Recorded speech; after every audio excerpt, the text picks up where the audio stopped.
There's nothing I love more than authenticity, which is why I'm so excited about Salsa de la Viuda hot sauce, which has been on kitchen tables in Mexico since 1956.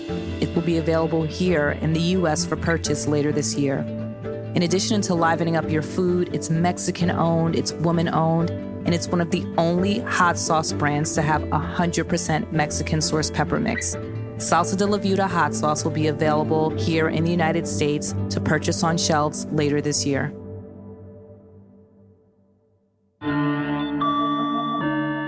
Hey there, I'm Lezli Levene Harvell. Welcome to Impolite Conversation, the podcast, curated by the Iconoclast Dinner Experience. I believe the best way to explore a topic in depth is to view it through multiple lenses. Join us as we explore race, culture, and societal issues through the lens of industry experts, writers, cultural critics, and HBCU students. It's a National Hispanic Heritage Month, everybody. We are kicking off with some impolite conversation, so let's get it. And I'm so excited to do this with Dr. Katie L. Acosta. Katie is an associate professor in the Department of Sociology at Georgia State University. She is the author of Amigas y Amantes, Sexually Nonconforming Latinas Negotiating Family. Her second book, Queer Step Families, The Path to Social and Legal Recognition, will be out in spring 2021. Katie is an Afro-Dominican queer woman from New York. Hi, Katie. Thanks for joining us. Thank you for having me. So before we get into our discussion, I do want to get into some quick definitions that you may find rudimentary, but I think it's important that we establish these things before we go into our discussion. So we'll start with you. You're Afro-Dominican, which means you are part of the African diaspora, and I'm going to assume you're first-generation American parents from DR? Correct. All right, so Spanish means you are from Spain. We're talking about Europe, right? So it wouldn't be accurate for you as a Dominican woman to refer to yourself as Spanish in the same way me as a Jamaican woman raised in the U.S., I wouldn't refer to myself as British, correct? Correct, yes. And Spanish would include folks such as Penelope Cruz and Antonio Banderas, who are from Spain, but would not refer to Sofia Vergara. Did I say her last name right? Yeah, Vergara. Who is Colombian, or Zoe Saldana, who's Puerto Rican and Dominican, right? Yes, that is correct. All right. Hispanic simply means Spanish-speaking. So that does include folks like Penelope Cruz, who is Spanish, as well as like a Zoe Saldana. Those two women would both be Hispanic, correct? Yes, they would be considered Hispanic. And then we have Latino and Latina, and then the non-gendered Latinx is referring to Latin American countries. And that also brings Brazilians into the fold, right? Since they speak Portuguese. Yes, so Latinas and Latinos are individuals from Latin American countries and or from Brazil. Correct. Okay, so I think this is a good place to start. So let's talk about Spain. Spain was obviously a major player in the transatlantic slave trade. And as a matter of fact, some historians believe that there's evidence to support that it was because of the Spanish that transatlantic voyages with enslaved Africans actually spiked. There is an article published by History.com that shares research conducted by two historians, David Wheat and Mark Eagle. It says in August 1518, King Charles I authorized Spain to ship enslaved people directly from Africa to the Americas.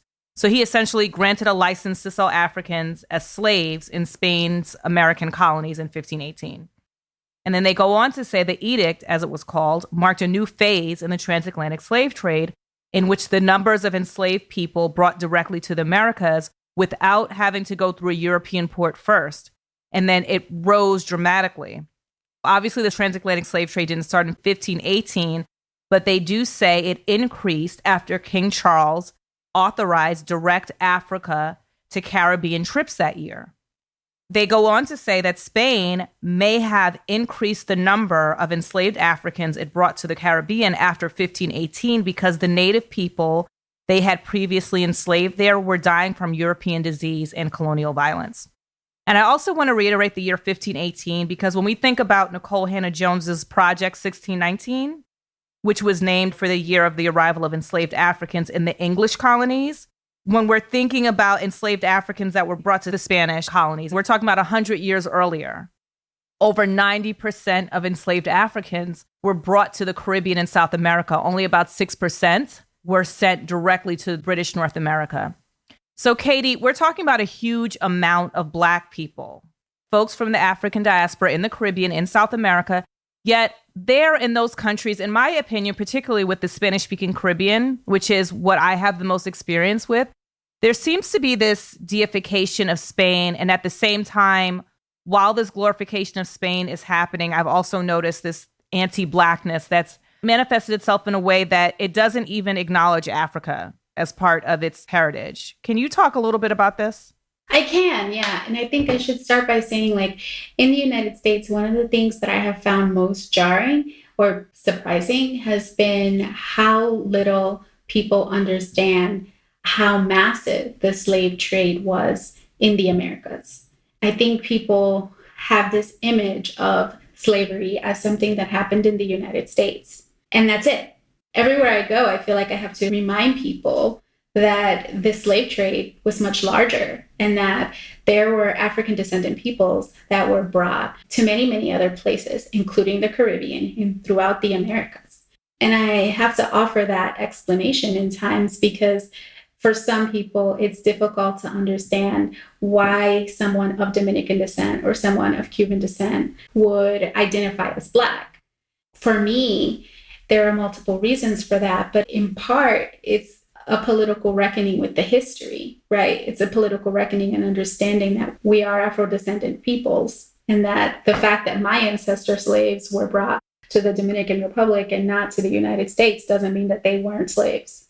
There's a reason why I look the way that I do, and that is a political statement that needs to be, I think, made as a form of resistance. So I just wanted to start with making that comment to go with what you offered initially.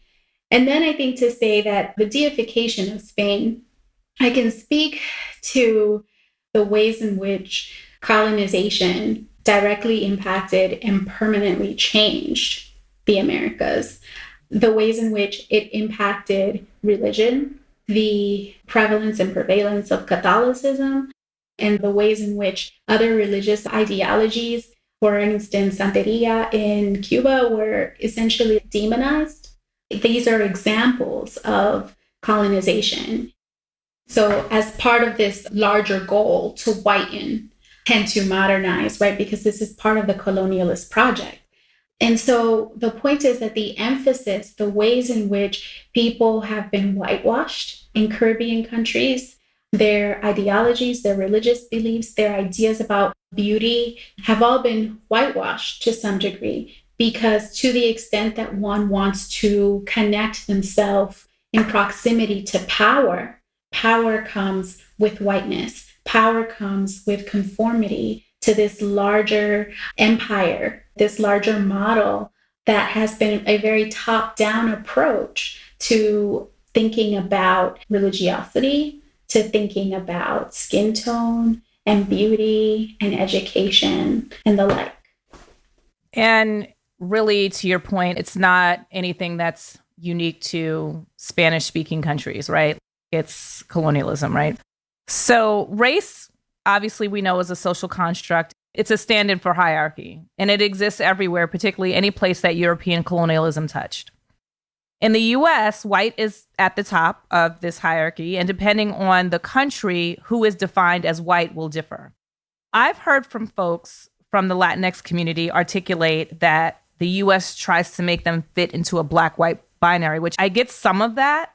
But what I really don't get is when it's discussed in terms as if to say racial problems are a US thing and that racial hierarchy doesn't exist in Latin American countries. And I small cap and I'm calling bullshit on that because when you look at what is exported culturally from Latin America in terms of music, in terms of film, in terms of how brands market, tourism boards, how they advertise, there's a very singular image of what this community looks like phenotypically. And clearly, it doesn't reflect that 90% of enslaved Africans were brought to the Caribbean and South America.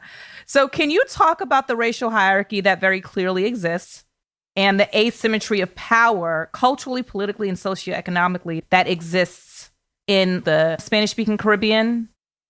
Racial hierarchies in the Caribbean, it's not that they don't exist, right? So you started by saying that sometimes people talk about the United States as being the place where we have racism and other countries don't, or, the Caribbean or in Latin America, we don't have racism. We absolutely had slaves. The response after slavery was very distinct in a way that created two very different models. And I would actually say more than two models because different Latin American countries had different responses. But we had a very different way of responding after slavery that I think has created a contemporary landscape that's distinct. Now, that does not mean that racism does not exist in the Caribbean. Essentially, what I'm saying is that you have a model in place where there is definitely a hierarchy where whiteness is at the top, where whiteness is seen as better. That hasn't disappeared at all. But there's a certain kind of racial fluidity that exists in the Caribbean that doesn't exist in the United States. And that kind of racial fluidity stems from the historical ways in which throughout the Americas and the Caribbean, there were active emphasis on whitening at different periods in our history and active periods of browning in some of our countries, like Brazil, for instance. And essentially what that meant was that there was an emphasis on celebrating racial mixing and celebrating racial mixing as part of a nationalist project. So with the interest towards Mejorando La Raza, improving the race through this process of racial mixing, it was seen as an important thing that one would do as patriotic, as part of a nationalistic goal. Was this to make everyone the same? So in different historical periods, the goal has been different. But first, the emphasis was on whitening, so making the countries as white as possible. We can see that in the Caribbean, we largely failed at that. Argentina was fairly successful at doing that, for instance. They brought in tons of immigrants from these European countries and they whitened their space, and they were largely successful in doing that. Other countries were not. Then we saw periods of browning.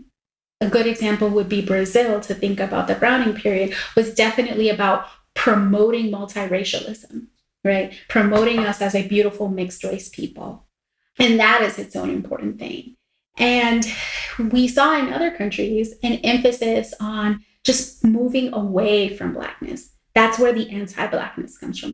This moving away from Blackness as much as possible. So Mejorando La Raza, as I explained, which literally translates to improving the race, is a common phrase that's used to talk about ways in which you as an individual through interracial mixing can engage in this process of improving your entire racial community because of your offspring would presumably then be lighter skin toned people. That's the idea. And so it's important to make that distinction because that's the reason why a lot of people who are in the Caribbean or throughout the Americas will say, no, we don't have racism here. You all have racism in the United States. But because in the United States, we had to have a Supreme Court, Levene versus Virginia, in order to allow people who were Black and people who were white to get married. Those kinds of things did not happen in the Americas. That wasn't the way in which things were approached in the Caribbean. The mixing was encouraged as a goal.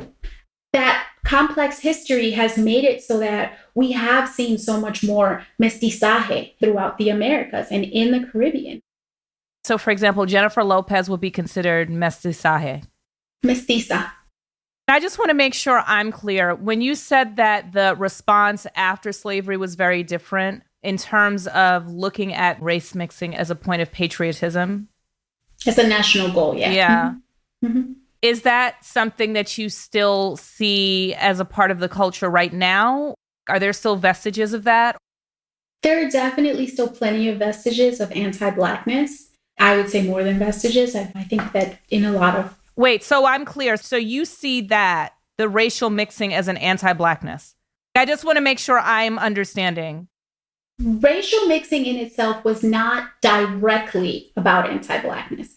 Racial mixing as a larger project essentially was a way to advance the country, right? Because the colonialist mindset set people up to consider whiteness as the goal. Got you. Okay. Right. So I understood it. I just wanted to make sure I understood it in terms of how it was being communicated. Like, we need to mix so we can be lighter, and this is you being a patriot. They're definitely in the Dominican Republic. I've seen political candidates run on the platform of we need to fix this Black problem. We need to fix the Black problem. Particularly in the Dominican Republic, it's always considered the Haitian problem, right? This anti-Haitianismo and like this anti-Haitian sentiment that has pervaded the Dominican Republic for way too long. And that is like ingrained in part and parcel of politics and thought processes. That helps a lot. I mean, I think anybody who understands colonialism understands how this proximity to whiteness, how that can basically pervade thought, whether it's implicitly through the literature, through images they're seeing. But I didn't realize that it was an intentional process that happened in the Spanish-speaking Caribbean. More Impolite Conversation in just a moment.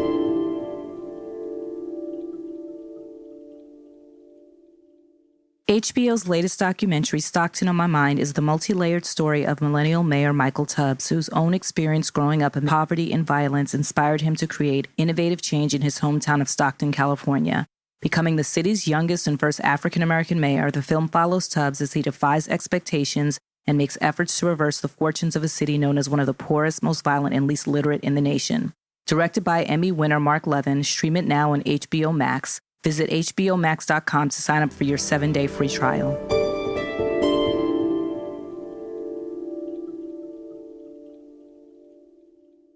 Okay, we know that the 15th Amendment gave Black people in the United States the right to vote in theory, but it wasn't actually until the Voting Rights Act of 1965, which outlawed the government imposing these coded language laws that were basically targeted towards Black people through grandfather clause and taxes, literacy tests, and constitutional quizzes, things like that. Can you share, and you brought up the Dominican Republic, can you share any recent historical examples of institutionalized anti-Black laws and policies in the Caribbean? One thing that has brought a ton of tension in the Dominican Republic has been they have taken away birthrights for Haitians born in the Dominican Republic. And that was an unprecedented step. It was a big, big move in the Dominican Republic. Prior to that, the model was similar to what we do in the United States. If you're born in the Dominican Republic, you are considered a Dominican citizen.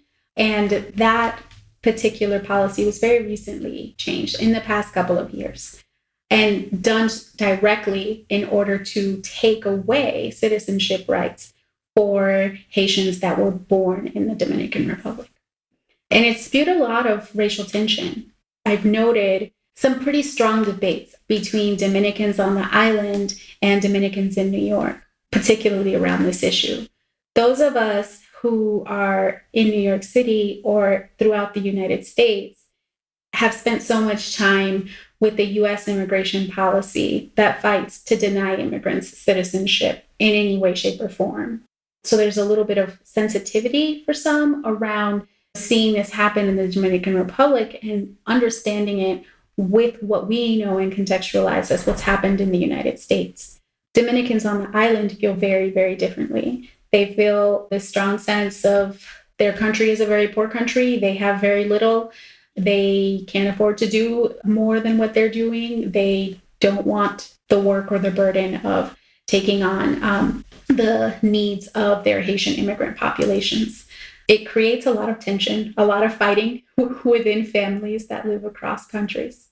The history between Dominicans and Haitians is so antagonistic and has been so ugly for so long that it's just one of those things that you just have to like try to respect other people's opinions and agree that you're not going to be on the same page about it and move on. Right. So, Black people can be from everywhere. They can be from the UK. They can be from the DR. They can be from France. I'm Black. That's my race. Jamaican is my ethnicity.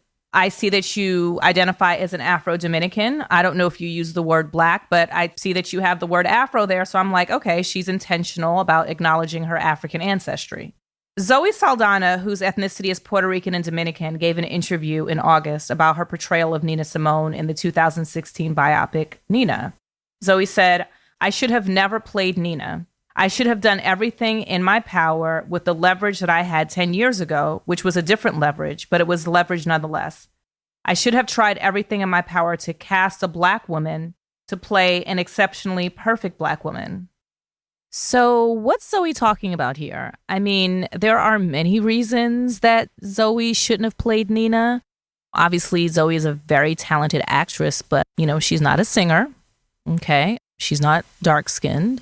Obviously, Nina Simone was both of those things. I mean, they had to make a prosthetic nose for Zoe. I mean, there were many reasons, but Zoe not being Black was not one of them. Is Zoe Saldana not Black? It's funny that you bring up this example because probably about 10 years ago, maybe a little bit, when Zoe Saldana was much earlier in her career, there was this instance where she arrived on the island and she gets out of the airport and someone, in the airport is wanting to talk to her and ask her questions. There are reporters there and they ask her about her race and how she identifies as someone on the island. And she says, I'm a Black woman. And they were like, no, you're not. And people were very, very offended with her saying as much. There is a translation problem that happens here. For the person who was correcting her, they're seeing negra and negro as not just about skin tone, not just about phenotype. They're seeing it as about social class as well, because that's how different we identify and create identity in the Caribbean and throughout the Americas. It's what makes race so much more fluid in the Caribbean and in the Americas than it is in the United States, because there is a way in which whitening happens with social class status. And I think it speaks to this tension, right? Who gets to define themselves as Black? As a person who is an Afro-descendant person, particularly from the Caribbean, making that decision to identify as Black is very, very complicated. And it's about more than just what you want for yourself. It's about the policing of Blackness. Yeah, no, I'm clear. There's definitely policing in the United States. I just remember getting to Spelman and having to articulate to people, I am Black, I'm just not African American. Like, African American is an actual ethnicity. I don't know what hot water cornbread is. I do know what rice and peas and oxtail are. I think that a lot of people see the two as synonymous. They see Black and African American as synonymous. I feel like I correct people on that all the time. Same. And clarify for people. And there are times when I absolutely feel like I need to clarify for people so that people don't feel like I'm taking space that would otherwise go to an African American person because I identify as Black, right? So I feel the need to make that clarification regularly. All right, I have another question. Getting back into a definition. In 2018, an Instagram meme created by writer Alan, I'm going to mess up part of his name, Alan Pelaez Lopez, the Afro-Indigenous Zapotec activist, went viral. They placed the term Latinidad on a car making a sharp right turn at an exit. At the top of the image, the road sign that points ahead lists admitting racism and anti-Blackness exists and a commitment to build solidarity with Black and Indigenous people. And the arrow pointing right notes mestiza supremacy and your insistence that your great-grandmother was Black, which I'm assuming these folks are the ones who are insisting they can't be racist because they have a Black ancestor. And then a few days later, Lopez posted, Latinidad is canceled. And then Remezcla published an article named When It Comes to Latinidad. I don't even know if I'm saying this right, by the way. When it comes to Latinidad, who is included and who isn't? And then in this article, they say a large percentage identifying as Afro-Latinx and or Indigenous championed Lopez's meme and called for cancellation. And then on the other side, many who would be racialized as white or mixed race, which they're calling in this publication mulatto or mestizo, they contested the message. What is Latinidad supposed to be and why is it canceled? So I have not seen this meme, but I can speak to the tension around Latinidad in the U.S. And what happens is Latinos in the U.S., because we are essentially a conglomerate of people who share language primarily, with the exception of Brazil, we are brought together in a way that's artificial. We look all sorts of different ways. And based on literally what state or what city you're in, Latinidad in that city or state could look very, very different. Many US states have large immigrant communities that are primarily Mexican and Central American. That's what Latinidad looks like in that space. In that particular kind of space, I don't look like Latinidad. And I would be, in many ways, excluded from Latinidad in that space by immigrants and by US citizens alike. There's no sense of belonging there. I've experienced other Latinx folks who have looked at me and been like, oh, I didn't know there were Latinos that looked like you. Oh my God. So that is a thing. We do this to each other. And so to the extent that that exists, then yeah, you're going to have this tension around what Latinidad means, right? If I'm in New York, if I'm in the Heights in New York City, I have no explanations to give. Latinidad looks exactly like me everywhere I go. But in Atlanta, in migrant communities in Atlanta, there is no way in which there's belonging there. The language is not enough to create that belonging. It's a similarity. It creates some sort of affinity, but it doesn't make me part of it. Given that context, what Latinidad means, it's in itself going to create tensions around who gets included and who is left out. Culturally, what are we seeing as part of this larger cultural experience gets embodied by, in large part, the biggest migrant populations in the US. The biggest migrant populations would be Puerto Rico and Mexico and Cuba. It's not Dominicans, right? They're a little further down the line. Not that far down, but just a little bit further. And so that means that when people want to talk to me and they have this idea about wanting to create some sort of connection around Latinidad, if someone says oh, I want to offer you tamales, I can be like, those are delicious. I have no idea how to make them. Right. So that tension with Latinidad and what it conceals. It almost conceals. What it conceals. Yeah. What it conceals. There is this clear tension around what is concealed and under what circumstances do we bring in the quote unquote other, especially the darker other. So if you think about what aspects of Dominicanidad or what aspects of Brazilian identity become celebrated as part of Latinidad, it's things like carnival, right? It's this idea of these beautiful Black women who look a specific way and whose bodies are very voluptuous. That's what becomes celebrated as part, in this kind of co-opting and appropriating way. Okay. And the same can be said about what happens with Dominicanidad specifically. It's this way in which you other what is darker in the interest of promoting an image that is more palatable. And the question becomes palatable to whom has always been my question. I don't have an answer for that. Who is creating the narrative of what Latinidad is? Is it the Latin American media? Who is doing that? So I think media plays a really strong role in this, but it isn't just the media. If you look at the media, if you've ever watched Telemundo or Univision, you do not see people that look like me. They look a very, very specific way, and they don't look like me at all.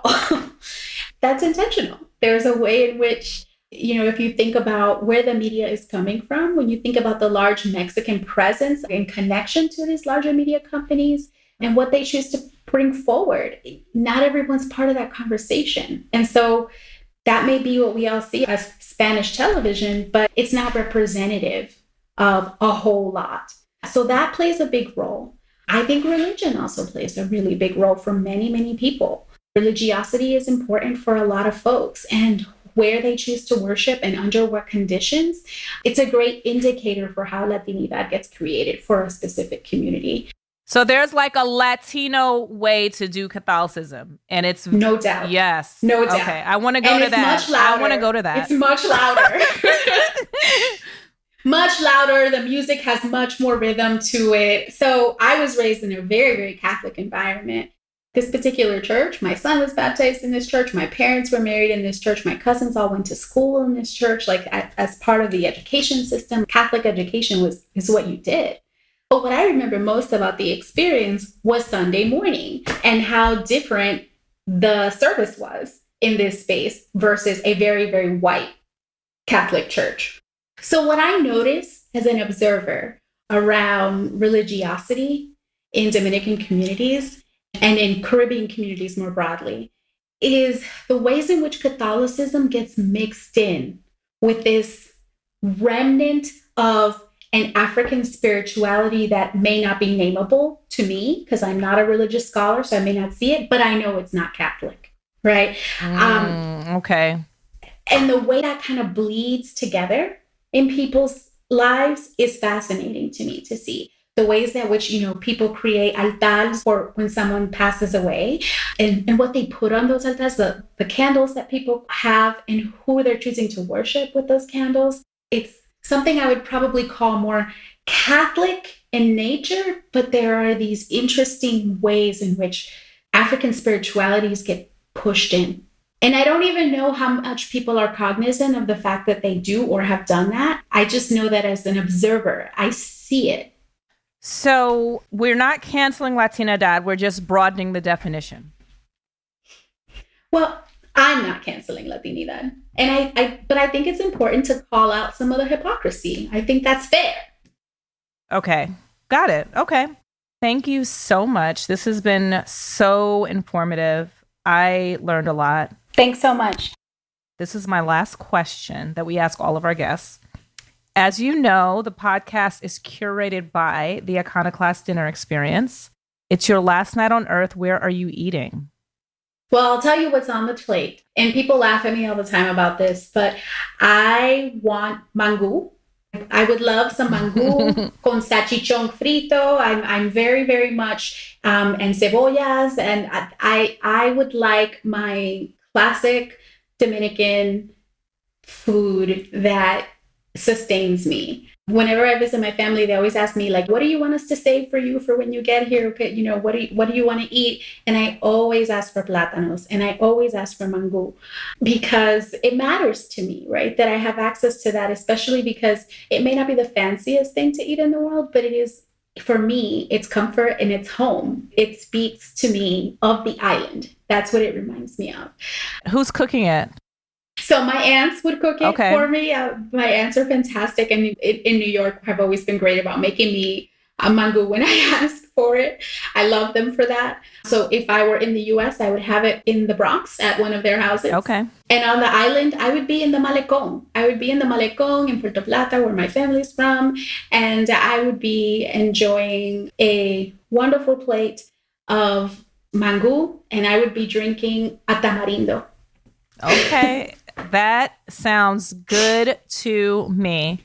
Thank you again, Katie. Listeners, join us on Friday for our On the Yard edition, where my daughter and I will chat with two Afro-Latinx HBCU students. They'll be joining us from FAMU and Morehouse College. Thank you for listening to Impolite Conversation, the podcast, curated by the Iconoclast Dinner Experience. You can follow us on Instagram and Twitter at Icon Dinner, and on the Iconoclast Dinner Experience Facebook page. Let us know what you thought about this episode. Hit us on socials or send us feedback at press@iconoclastdinner.com. If you haven't yet, please subscribe to our podcast, and we'd also love it if you rated and reviewed us.